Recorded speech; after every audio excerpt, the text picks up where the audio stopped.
Hello friends, मैं doctor Kajal Mangokia, practising gynaecologist, obstetrician and IVF specialist since more than 15 years at Orchid Hospital and IVF Center, Surat.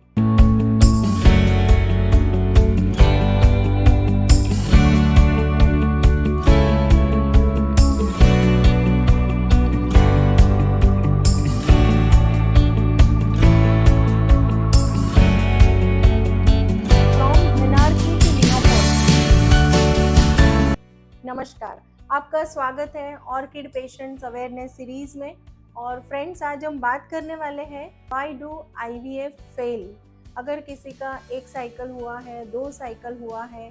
तो patient के IVF जो है वो fail क्यों होता है, क्या क्या रीज़न हो सकते हैं आईवीएफ फेल होने का। लेकिन उसके पहले मैं बताना चाहती हूँ कि आईवीएफ के जो सक्सेस रेट होते हैं वो जनरली 40 to 50% होते हैं।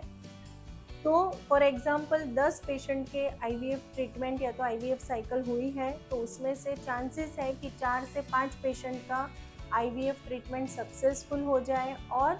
5 to 6 पेशेंट्स का हो सकता है कि फेलियर भी हो सकता है। तो आईवीएफ जो ट्रीटमेंट है उसमें फेल होने के रीजंस क्या है। मोस्ट इम्पॉर्टेंट जो है आईवीएफ ट्रीटमेंट के दौरान वह है एग क्वालिटी, स्पर्म क्वालिटी। यदि एग की क्वालिटी अच्छी नहीं है, काफ़ी हम आजकल देख रहे हैं कि patients pre mature ovarian failure, यानी कि पेशेंट का एज 25 इयर्स है और उनके जो ओवरीज हैं उनका एजिंग स्टार्ट हो गया है। AMH वैल्यू जो है 0.4 लेस देन 0.5 हम देख रहे हैं। सो अगर एग है, एग की क्वालिटी कम है, या तो एग की क्वांटिटी संख्या कम है, दूसरा कि स्पर्म जो है, स्पर्म की भी मोटिलिटी कम है,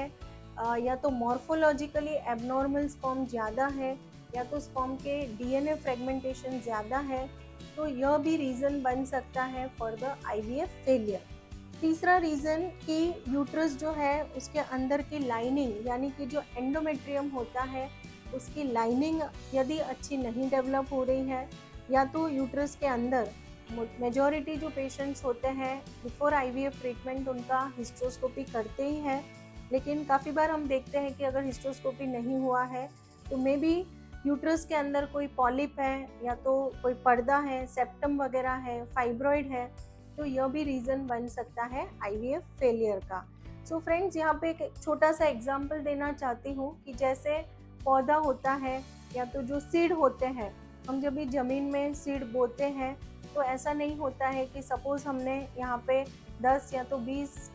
जो सीड है वो डाले हैं तो 20 के 20 ग्रो कर जाएंगे। सो उसके लिए जो एनवायरमेंटल है, एनवायरमेंट का कंडीशन है, अपनी जो सॉइल है वो भी फर्टाइल होनी चाहिए, और जो बीज हमने डाले हैं वो भी अच्छी क्वालिटी के होने ज़रूरी रहते हैं। वैसे ही सेम प्रोसेस यहाँ पे जब हम आईवीएफ प्रोसेस करते हैं तो जो सीड है, यानी कि एग है और स्पर्म है, इसको हम सीड कहते हैं। एनवायरनमेंट यानी कि हार्मोनल इम्बैलेंस अगर है पेशेंट को, साथ में ही PCOS है, ओबेसिटी है, थायराइड रिलेटेड इश्यूज़ है, या तो हाइपर प्रोलैक्टिनेमिया यानी प्रोलैक्टिन के लेवल्स बहुत ज़्यादा है, तो यह सारे भी रीज़न बन सकते हैं फेलियर्स के। साथ में ही एडवांस मैटरनल एज, यानी अगर मदर की एज अबव 35 इयर्स है, और जनरली हम देखते हैं कि जेनेटिकली जैसे ही एज बढ़ती है तो आपके जो एग्स है उसकी संख्या भी कम होने लगती है, तो एग्स जो है उसकी क्वालिटी इनडायरेक्टली पुअर हो जाती है, and that becomes one of the reason for the IVF failure. अभी जो भी पेशेंट है, जनरली ऐसा होता है कि आईवीएफ ट्रीटमेंट स्टार्ट होती है तो पेशेंट को लगता है कि फर्स्ट साइकिल में ही हम कंसीव कर जाएंगे। लेकिन फ्रेंड्स, आप जब भी ट्रीटमेंट आईवीएफ की स्टार्ट होती है, आपको ध्यान रखना है कि mentally you should be prepared for the minimum 3 IVF cycle. क्योंकि सपोज फर्स्ट साइकिल में एग की क्वालिटी अच्छी नहीं मिलती है, स्पर्म की क्वालिटी अच्छी नहीं है, या तो एम्ब्रियो बनता है उसकी भी क्वालिटी अच्छी नहीं है,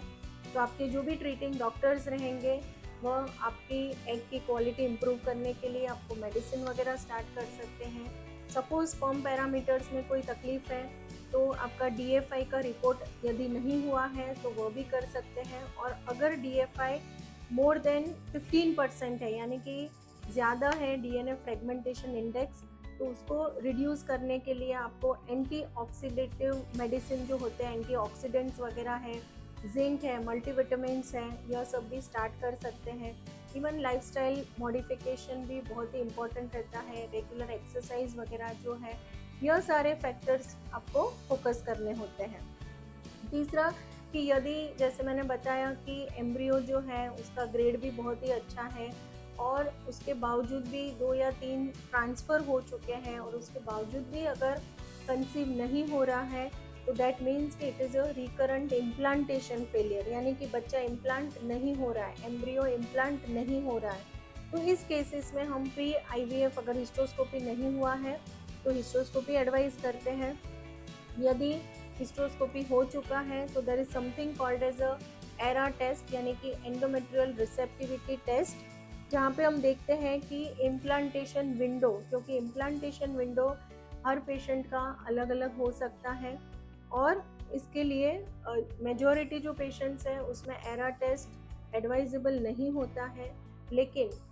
यदि कोई पेशेंट है जिनके 2 से 3 एम्ब्रियो ट्रांसफ़र हो चुके हैं with the good embryo grading, grade 1 embryos transfer किए हैं और उसके बावजूद भी अगर वह पेशेंट को सक्सेस नहीं मिलता है then that is the indication for ERA test. दूसरे जो रिपोर्ट्स हम करते हैं कि हार्मोनल इश्यूज़ हैं या तो आपके जो रिपोर्ट्स हैं वो बहुत पुराने हैं, तो ऐसे पेशेंट में आपको फ्रेश रिपोर्ट्स करने के लिए भी आपके डॉक्टर एडवाइस कर सकते हैं। मोस्ट इम्पॉर्टेंट जो रीज़न है जहाँ पे हम देखते हैं कि सपोज़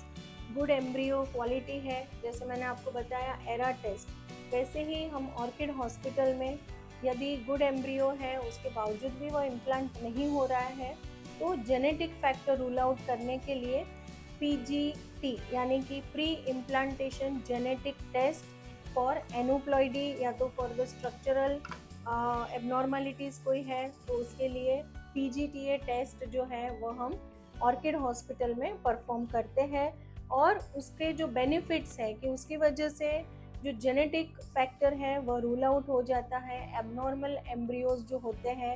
एनोप्लॉइडी जिसे हम कहते हैं, वह एम्ब्रियो को ट्रांसफ़र नहीं किया जाता है। यदि एम्ब्रियो हेल्दी है यानी कि यूप्लॉइड एम्ब्रियो है तभी उसी को यूट्रस में रखा जाता है यानी कि ट्रांसफ़र किया जाता है। दूसरा कि यदि आपके प्रीवियस IVF साइकिल फेल्ड है तो आपके जो ट्रीटिंग डॉक्टर्स हैं वह आपका जो प्रोटोकॉल यूज़ हुआ है उसमें भी थोड़े मॉडिफिकेशन कर सकते हैं, या तो आपको जो इंजेक्शंस वगैरह यूज़ हुए हैं जैसे HMG यूज़ हुए हैं तो we can go for recombinant FSH injections, तो इंजेक्शन में भी मॉडिफिकेशन कर सकते हैं।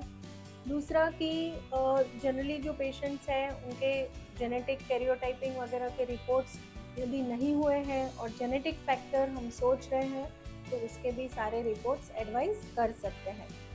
और फ्रेंड्स काफ़ी बार हमने देखा है कि जैसे हमारे ऑर्किड हॉस्पिटल में जनरली हम लोग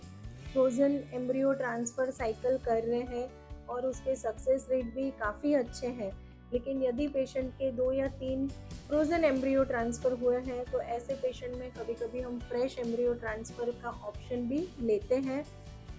यदि majority 80 to 90% of the patient में डे 5 यानी कि ब्लास्टोसिस्ट ट्रांसफ़र करते हैं, लेकिन अगर आपका बार बार फेल हो रहा है IVF साइकिल तो यहाँ पे हम डे 3 एम्ब्रियो ट्रांसफ़र का ऑप्शन भी ले सकते हैं। दूसरे कुछ इम्यूनोलॉजिकल रिपोर्ट्स यदि आपके नहीं हुए हैं तो वह भी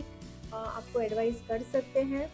और मोस्ट इम्पॉर्टेंट जो है कि स्ट्रेस मैनेजमेंट, लाइफस्टाइल मॉडिफिकेशन, आपको जो फूड है घर का बना हुआ हेल्दी फूड ऑप्शंस लेने हैं, जो जंक फूड वगैरह है वह सारा आपको अवॉइड करना है ताकि जितना हो सके उतना जल्दी आपको IVF ट्रीटमेंट में रिजल्ट मिल सके। लेकिन अंत में फ्रेंड्स इतना ही बताऊंगी कि जब भी आप IVF ट्रीटमेंट के लिए जाते हैं तो मेंटली आप प्रिपेयर होके जाइए कि आपको 2 से 3 IVF साइकिल की ज़रूरत पड़ सकती है। और दूसरा कि फाइनेंशियल, बिकॉज स्ट्रेस मैनेजमेंट अभी मैंने बताया उसमें मोस्ट इम्पॉर्टेंट इज़ फाइनेंशियल, आपको फाइनेंशियली भी उतना बैकअप प्लान करना है और उसके बाद ही आपका IVF ट्रीटमेंट आप स्टार्ट कीजिए, ताकि लास्ट मोमेंट पे आपको हड़बड़ी ना हो जाए और अननेसेसरी स्ट्रेस फेस ना करना पड़े। सो धन्यवाद, thank you friends for watching this video. यदि कोई भी क्वेरीज है इस टॉपिक के रिलेटेड तो आप ज़रूर से कमेंट बॉक्स में लिख दीजिए। Thank you.